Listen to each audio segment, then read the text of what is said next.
BBA, BCA, BCom computer కోర్సులో 100% placement లభించే ఏకైక డిగ్రీ కాలేజ్ కూకట్పల్లిలోని I3 డిగ్రీ కాలేజ్ 8367215215.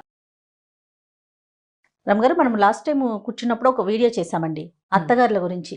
వాళ్ళ డామినేటింగ్ కానీ వాళ్ళ బిహేవియర్ కానీ ఎలా ఉండాలి ఎలా ఉండకూడదు అని ఒకళ్ళు మనకి ఒక క్వశ్చన్ రేస్ చేశారు. ఒక ప్రశ్నకి సమాధానంగా మాట్లాడడం. అయితే మీరు అప్పుడే అన్నారు ఓన్లీ అత్తగారి గురించే మాట్లాడితే మిగతా వాళ్ళందరూ నా మీద పోట్లాడతారు జయ, కోడళ్ళు కూడా వాళ్ళు ఎలా ఉండాలి అనే విషయం మనం ఒక వీడియో చేద్దామని. సో ఆ టాపిక్ తీసుకుందామండి ఈరోజు. కోడళ్ళు వాళ్ళ బిహేవియర్ ఎలా ఉంటుంది, ఎలా ఉండాలి. ఇప్పుడు ఇవి అన్ని రకాలు ఉంటాయి జయ. మెతగ్గా ఉండే అత్తగారులు ఉన్నారు, డామినేటింగ్గా ఉండే అత్తగారులు ఉన్నారు. ఈ అత్తగారుల కాళ్ళ కింద పడి నలిగిపోయి జీవితాలు దుర్భరం చేసుకునే కోడళ్ళు ఉన్నారు. అత్తగారులను అసలు అన్నం కూడా పెట్టకుండా ఆస్తంతా గోడలాక్కుని మొగుళ్ళని సొంతం చేసుకునే కోడళ్ళు ఉన్నారు. రెండూ ఉన్నారు.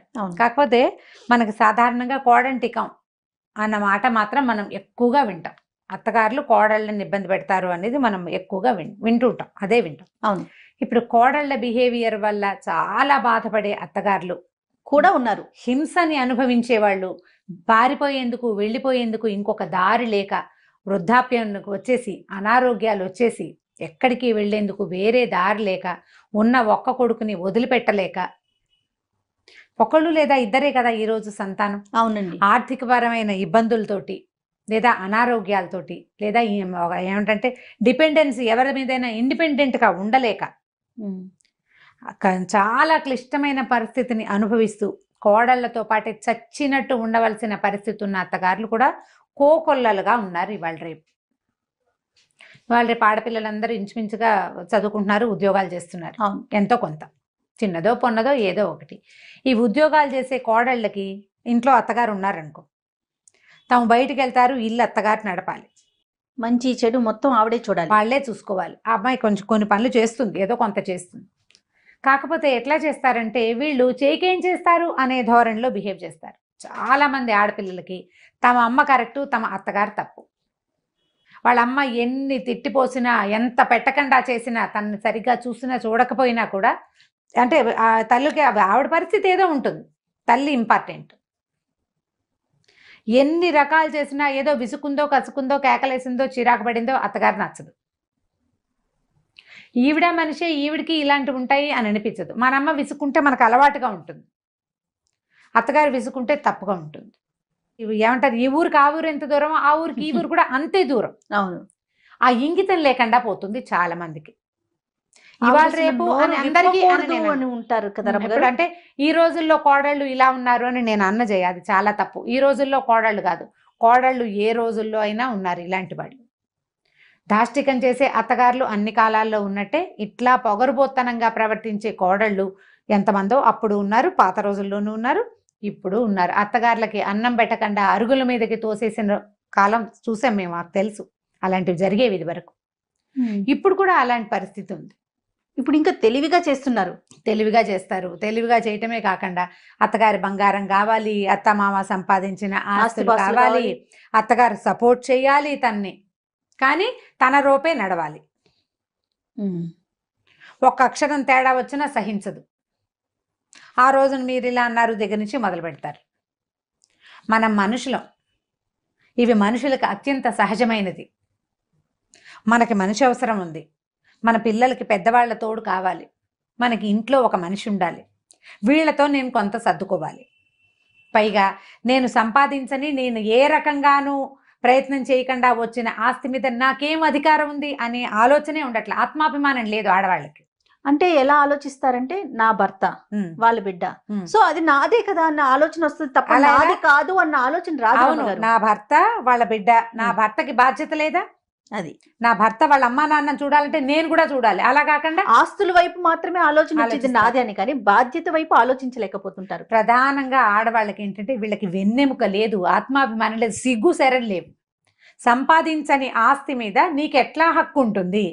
చిన్న పాయింట్ కదా, చాలా చిన్న పాయింట్. నువ్వు బాధ్యత తీసుకోవు, నీకు హక్కు ఎక్కడి నుంచి వస్తుంది? తీసుకోని బాధ్యత వెనకాల వచ్చే హక్కుని తీసుకుంటున్నారు అంటే మీకు వెన్నుపూస లేదు, వెన్నెముక లేదు, మనుషులు కాదు మీరు. ఇక్కడ ఇంకొక విషయం రమ్మగారు, మేము డబ్బిచ్చి కొనుక్కుంటున్నాం కదా నా భర్తని అనే ఆలోచన కూడా ఉంటుంది. ఎందుకు కొనుక్కుంటావు? మొగుడినే కొనుక్కో, అప్పుడు అత్తగారి ఆస్తులు ఎందుకు కొనుక్కుంటావు నువ్వు? అది మొగుడిని కొనుక్కో నీకు అంత ఎక్కువగా ఉంటే. ఖచ్చితంగా అదే అదే ప్రశ్న. ఇప్పుడు నేను డబ్బిచ్చి ఈ ఇంటికి వచ్చాను, అలాంటప్పుడు నన్ను ఎందుకు చూడరు? మేమిద్దరం ఒకటే కదా, అతని ఆస్తి నా ఆస్తే కదా అన్న ఆలోచన నీ వస్తుంది ఆస్తి కదా. అంతా అతనిది కాదు, వాళ్ళు డబ్బు ఇచ్చి వదిలించుకున్నారు మీ అమ్మ నాన్న, సరిగా చెప్పాలంటే. మరి ఇప్పుడు ఈ మాట వస్తే ఇది కూడా రావాలి కదా. అంతే. ఆ మాట వస్తే ఇది కూడా రావాలి. ఈ డబ్బు ఇచ్చాము అనే పాయింట్ అసలు పాయింటే కాదు జయ. ఇప్పుడు అసలు అలాంటి ఆలోచన లేదు. ఇప్పుడు చాలా ప్రధానమైనది ఏంటంటే అత్తవారిని బాధ్యత నువ్వు తీసుకోవు. ఓ ఇద్దరు పెద్దవాళ్ళదో ఒక పెద్దవాళ్ళదో బాధ్యత తీసుకోనప్పుడు వాళ్ళ ఆస్తి తీసుకునే హక్కు నీకెక్కడిది అని నిన్ను నువ్వు ప్రశ్నించుకో. ప్రతి ఆడపిల్ల ప్రశ్నించుకోవాలి. ఇలా ప్రవర్తించే కోడళ్ళంతా క్వశ్చన్ చేసుకోవాలి. నీకే బాధ్యత లేదు, మర్యాద లేదు. వాళ్ళు సంపాదించిన ఆస్తి ఎలా తీసుకుంటావు నువ్వు? అది చెత్తపుట్టగా ఉంది నీకు. చెత్తపుట్టలో చేయి పెడతావా? పెట్టవే నువ్వు. ఇంకెక్కడ ఆలోచన రావాలి కదా. అది మార్చుకోవాలి. ఆ ఐడియాలజీ మారాలి, అది మార్చాలి. ఆడవాళ్ళలో ఈ రకమైన ధోరణిని ప్రధానంగా మగవాళ్ళు దీన్ని ఎంకరేజ్ చెయ్యకూడదు. అవునండి, ఎంకరేజ్ చేయకూడదు. నువ్వు మా అమ్మని చూడవు, మా అమ్మతో మాట్లాడవు, మా అమ్మ అంటే నీకు పడదు. మరి ఆవిడ సంవత్సరానికి ఒకసారి ఇచ్చే డబ్బు ఎందుకు? ఆవిడ ఒంటి మీద బంగారం ఎందుకు? ఆవిడ వెనకాల రాబోయే రేపొద్దున డబ్బులు ఎందుకు? ఆవిడ మనవళ్ళకి ఇచ్చుకుంటుంది, నీకు ఇవ్వదు. ఆవిడ తదనంతరం వస్తుంది మనవాళ్ళకి, నీకు కాదు. నువ్వు అందులో అనుభవించడానికి ఏ అవకాశం నీకు లేదు. ఇప్పుడు ఇవన్నీ ఆస్తులు వస్తువులు ఉంటే ఒక విషయం, లేని వాళ్ళ పరిస్థితి ఏంటి? లేని వాళ్ళ ఉన్న వాళ్ళకే చూడని పరిస్థితి ఉంది. అవును, నిజం.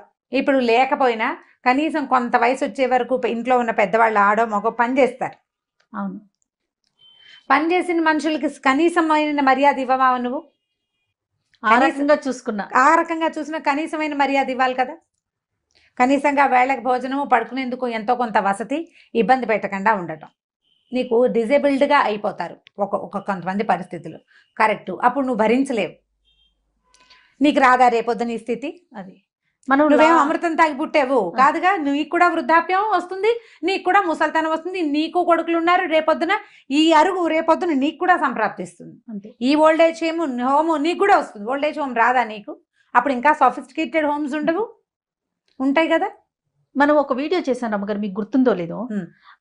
అమ్మని గాని అత్తయ్యని గాని ఇంట్లో ఉంచుకున్నప్పుడు వాళ్ళకి ఓపిక ఉన్నంత వరకు మన పిల్లల్ని చూస్తారు, అంటే వాళ్ళ బాధ్యత అని మనం అంటాం. కానీ రేపొద్దున వాళ్ళు మంచాన్ని పడినప్పుడు వాళ్ళ వయసు కొంచెం పెరుగుతుంది, ఈ లోపు మన పిల్లలు కూడా పెరిగిపోతారు, వాళ్ళు చూడాల్సిన అవసరం ఉండదు. అలాంటప్పుడు ఆ బాధ్యత మనం తీసుకోవాలనే కోణంలో ఒక వీడియో చేసాం. తీసుకోవాల్సిందే. అది నువ్వు బాధ్యత తీసుకుంటే రేపొద్దున నీ బాధ్యత తీసుకునేందుకు తర్వాత తరం తయారవుతుంది ఒకటి. లేదా నువ్వు అసలు ఎవరి బాధ్యత మీద ఉండవలసిన అవసరం లేని పరిస్థితి ప్రకృతి నీకు కల్పిస్తుంది. నువ్వు బాధ్యత తీసుకో. ఇర్రెస్పాన్సిబుల్. నువ్వు మనిషిగా ఉండడానికి కూడా పనికిరాం, మనం మనుషులుగా కూడా పనికిరాం. అవునండి. నువ్వు అత్తమామ బాధ్యత తీసుకో. నీ పిల్లలు నీకు పంచ ప్రాణాలు. అబ్బో అసలు మామూలుగా కదా, మా అత్తగారు మా ఆయన్ని బాగా పెంచలేదు, నేను అద్భుతంగా పెంచుతానంటావు. తాత బొచ్చ తరతరాలు జయ, దాన్ని తప్పించుకోలేం మనం. అవునండి. నువ్వు అద్భుతంగా పెంచిన నీ కొడుకు రేపొద్దున ఏ కోడలకో దొరుకుతాడు. నీలాంటి బ్యాడ్ ఐడియాలజీ ఆ అమ్మాయికి కూడా ఉంటుంది. ఇది ఎక్కడో చోట కట్ చేయొద్దు. నీ తరంలో నువ్వు మార్చు. కనీసం నీ తరంలో నువ్వు మారిస్తే నువ్వు ఈజీగా చేస్తావు జయ. నేను ప్రతిసారి మా అమ్మ గురించి చెప్తుంటాను నీకు. మా నాయనమ్మ తాతగారు పోయిన 10వ రోజున పడిపోయారు. ఆవిడికి మనిషి చాలా పొడుగట. మేము ఆవిడని పొడుగావిడిని చూడలే. మాకు ఇంతే చిట్టి నాయనమే తెలుసు. పొంగిపోయారే, అప్పుడు వంగిపోయారు. ఆస్టియోపొరోసిస్ ఉంది ఆవిడకి, చాలా భారీ మనిషి. అట్లా అట్లా మా చిన్నాయనమ్మ కూడా ఇట్లా వంగి ఉండేవారు. వాళ్ళ ఫ్యామిలీలో ఉంది. మనుషులు అట్లా కృషించిపోవటం, బొంకలు అట్లా పలచమైపోయి దగ్గరికి అయిపోతాయి అనమాట. అయితే చిన్న మనిషిగానే ఉండేవారు మా నాయనమ్మ. పడిపోతే తుంటి విరిగిపోయింది జయ. తుంటి విరిగితే అప్పుడు డాక్టర్ గారు, ధన్వంతరి గారే అనుకుంటా, ఆపరేషన్ చేయలేము, పెద్ద వయసు, బోన్స్ బాగా పెలిసిబారిపోయి పలచబడిపోయినాయి, మంచంలో ఉంచండి అంటే 3 years నా తాతగారు పోయారు, నాన్న పోయారు. తర్వాత మా అక్కయ్య పెళ్ళయింది, అన్నయ్య పెళ్ళి కూడా అయిన తర్వాత 3 ఏళ్ళు పూర్తిగా నిండేదాకా ఉన్నారు మా నాయనమ్మ. ఆ 3 ఏళ్ళు ఆవిడ మంచానే ఉన్నారు. మేమే ఎవరో ఒకళ్ళం ఎత్తి పక్కన పట్టుకుని. మా అమ్మ ఎంత ఓపికగా చూసిందంటే ఆవిడ్ని. మేము ఎవరో ఒకళ్ళం ఖచ్చితంగా పిల్లలు, మా అమ్మ ఎక్కడికైనా వెళ్ళాల్సి వస్తే ఓ పిల్ల 2 పిల్లలు ఇంట్లో ఉండేవాళ్ళం. ఆవిడకి మధ్యాహ్నం వేసరికి ఇంత ఉప్మా చేసి పెట్టాలి, పిచ్చి ఉప్మా. అది కూడా అదైనా సరే ఎంత బాగా చేసిందో, కుట్టేమో ఉప్మా అని చాలా సంతోషించేది పాపం మా నాయనమ్మ. చాలా చిన్న తిండి చూసేవాళ్ళం మేమే బాగా. మా అమ్మ అయితే ఎంత అట్మోస్ట్ కేర్ ఇచ్చింది మా నాయనమ్మకి. చివరికి మా అమ్మ ఎవరితోటి ఏమి చేయించుకోకుండా స్విచ్ ఆఫ్ చేసినట్టు వెళ్ళిపోయారు. నేను దాన్ని బాగా నమ్ముతాను జయ. ప్రతి వాళ్ళకి నేను ఇదే చెప్తాను. నేను చెప్పే ప్రతి కథలోనూ ఈ పాయింట్ ఉంటుంది. నేను జీవితాన్ని చూడటం వల్లే నాకు ఆ మాట వచ్చింది. నాయనమ్మ పోయిన 20 సంవత్సరాల తర్వాత ఎప్పుడో మా అమ్మగారికి నాయనమ్మకి చాలా డిఫరెన్స్ ఉంది. ఇంచుమించు మా నాయనమ్మ 86లో పోయి ఉంటారు కదా. మా అమ్మ 2010 దాకా ఉన్నారు. ఇన్ని సంవత్సరాలు ఆవిడ హాయిగానే ఉన్నారు. మా అమ్మ ఏమి ఇబ్బంది పడలే. ఒకసారి చిన్న అనారోగ్యం వచ్చింది, మా ఇంటికే వచ్చారు, క్యూర్ అయిపోయారు, నార్మల్ అయిపోయారు. అందరికీ ఇలాగే ఉంటుంది. అంటే నువ్వు చేసి లోపల మనసు ఉంది చూసావా, నువ్వు సరిగ్గా చెయ్యి, నీకు సరైనది వస్తుంది. 100% సరైనది వచ్చి తీరుతుంది. నీకు ఏదైనా ఇబ్బంది వచ్చినా కూడా భగవంతుడు ట్రై చేస్తాడు దాన్ని సరిగ్గా చేయటానికి. నీ లోపల దాన్ని చూస్తాడు దేవుడు. నువ్వు పైన ఏ రంగుని భగవంతుడు అక్కర్లా. నువ్వు రంగు రూపు, నువ్వు పెట్టే పువ్వు, నువ్వు పెట్టే ప్రసాదం కాదు, నీ లోపలి గుండె, నీ ఆత్మలో ఎలాంటిది ఉంది అనేదే భగవంతుడికి కావాలి. అదే మన చుట్టూతో ఉన్న ప్రకృతి చూస్తుంది. నాకు మీరు చెప్పే దాంట్లో బాగా నచ్చే ఒక పదం అంతే, ప్రకృతి చూస్తుంది, ప్రపంచం చూస్తూ ఉంటుంది మనని. దానికి ఖచ్చితమైన సమాధానం వస్తుంది. నువ్వు సరిగ్గా బిహేవ్ చేయి అత్తగారితో, ఎవరి కోసమో కాదు, నువ్వు చెయ్యాలి, చేయటం అంతే. నీ బాధ్యత, నీ బాధ్యత. నీ మొహాన్ని నువ్వు అద్దంలో చూసుకున్నట్టుగా చెయ్యాలి. బాధ్యతని చెయ్యి. నీకు అసలు ఎవరి మీద నువ్వు డిపెండ్ అవ్వక్కర్లేకుండా వెళ్ళిపోయే పరిస్థితే నీకు ఇస్తాడు భగవంతుడు. నువ్వు ఇవాల్టి రోజున రేపు నా భవిష్యత్తుని ఎవ్వరూ ఆలోచించరు జయ. కానీ మనం లాంగ్ స్టాండింగ్ ప్లాన్ ఎలా చేస్తాం? ఒక 22, 21కి చదువు అయిపోయింది అనుకో, ఉద్యోగం, ఆ తర్వాత ఒక 3 ఏళ్ళకి, మగ పిల్లలైతే ఇంకో 5 ఏళ్ళకి పెళ్ళి, ఓ ఇల్లు, బండి, కారు, 40కి అదేదో, 50కి రిటైర్మెంట్, నేను హాయిగా వరల్డ్ టూర్ ఆలోచించవు నువ్వు. ఇవన్నీ ఆలోచించేటప్పుడు నువ్వు నీ వృద్ధాప్యము, నీ తాలూకు మరణము, దాని గురించి నువ్వు ఎందుకు ఆలోచించాలి? ఆలోచిస్తావా? ఆలోచించి తీరాలి ప్రతివాడు. నేను పెద్దయ్యాక నా పరిస్థితి ఏంటని మగవాడు ఆలోచించాలి, ఆడది ఆలోచించాలి. నాకు అలాంటివి రాకూడదు అంటే నేను ఇలాంటివి చేయకూడదు అని తెలుసుకోవాలి మనం. ఇప్పుడు ఈ పనులు వీటన్నిట్లలో నువ్వు కర్మ సిద్ధాంతమే అప్లై అవుతుంది జయ. అవును రమ్ గారు. ఇప్పుడు నీకు బాధ్యత, నువ్వు చెయ్యాలి. బాధ్యత లేని చోట హక్కులు ఉండవు. అస్సలు హక్కు తీసుకోవడానికి నీకు సిగ్గులేదని అర్థం. నువ్వు హక్కులు తీసుకుంటాను, హక్కులన్నీ పుచ్చుకుంటాను, నేను బాధ్యతగా ప్రవర్తించినంటే నువ్వు మనిషిగా ఉండడానికి పనికి రావని అర్థం. మనుషులం కాదా మనం? దాని మానవత్వాన్ని, మనిషితనాన్ని భగవంతుడు నీకు ఇస్తే దాన్ని నిలబెట్టుకోవు. నువ్వు ఎందుకు చదువుకుంటున్నావు? ఇదివరకట్లాగా ఆడవాళ్ళు ఇళ్లలోనో వెనకాల మగ్గిపోవాల్సిన పరిస్థితి కాదు కదా. నువ్వు ముందుకెళ్తున్నావు, ప్రపంచాన్ని నీతో పాటు తీసుకెళ్లగలుగుతున్నావు. సంపాదన వైపే మనం ముందుకెళ్తున్నాం అనే ఆలోచన మానుకొని అన్ని విషయాల్లో కూడా ముందుకెళ్లే ప్రయత్నం మనం చేసుకోవాలి. మనంతటా మనమే. మీ వ్యక్తిత్వము, మీ విశాలమైన దృక్పథము, విశాలమైన భావాలతోటి ప్రపంచాన్ని ముందుకు తీసుకెళ్ళినడమ్మా. ప్రతి వాళ్ళు దీనికి ట్రై చేయాలి. మీ ఫ్రెండ్స్, మీ కజిన్స్, మీ సిస్టర్స్ ఎవరైనా ఇట్లాంటి దుష్ప్రవర్తన ఉంటే ఇది చేయొద్దని చెప్పే స్వతంత్రాన్ని తీసుకోండి ప్రతి వాళ్ళు. చెప్పకూడదు కదా, అందరూ చెప్తారు. ఆడవాళ్ళు అసలు ఇంకొకరితో చెప్పించుకునే పరిస్థితిలోకి వెళ్లకుండా ఉంటే బాగుండా అనిపిస్తా ఉంటుంది. వెళ్లకుండా ఉండాలి. మీ అత్తగారితో సరిగ్గా ఉండు, ఇల్లు బాకలు సరిగ్గా చూసుకో, నీ బాధ్యతని నువ్వు నెరవేర్చు అనే మాట నువ్వు ఎవరితోటైనా చెప్పించుకోవాల్సి వచ్చిందంటే, నీ మొహం మీద మచ్చ ఉందని ఎవరైనా చెప్పాలా నీకు? అద్దం చూసుకుంటే తెలీదు నీకు?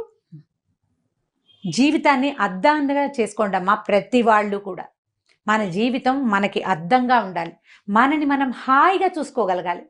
ఇక్కడంతా ఏదో ఉందనుకో, చూడంగానే ఎలా ఉంటుంది? జుగుప్సాకరంగా ఉంటుంది. ఇప్పుడు ఇది అది చూసుకోకూడదు. నీ మొహాన్ని ప్రశాంతంగా నువ్వు చూసుకోవాలి అద్దంలో. నీ జీవితాన్ని చూస్తే నువ్వు చేసిన సరైన పని, సజావైన నీ ప్రవర్తన, బాధ్యతాయుతమైన నీ మనస్తత్వము, నీ ప్రవర్తన కనపడితే నీ తర్వాత పిల్లలు, నీతో పాటు ఉండే ప్రపంచం అంతా నిన్ను మన్నిస్తుంది.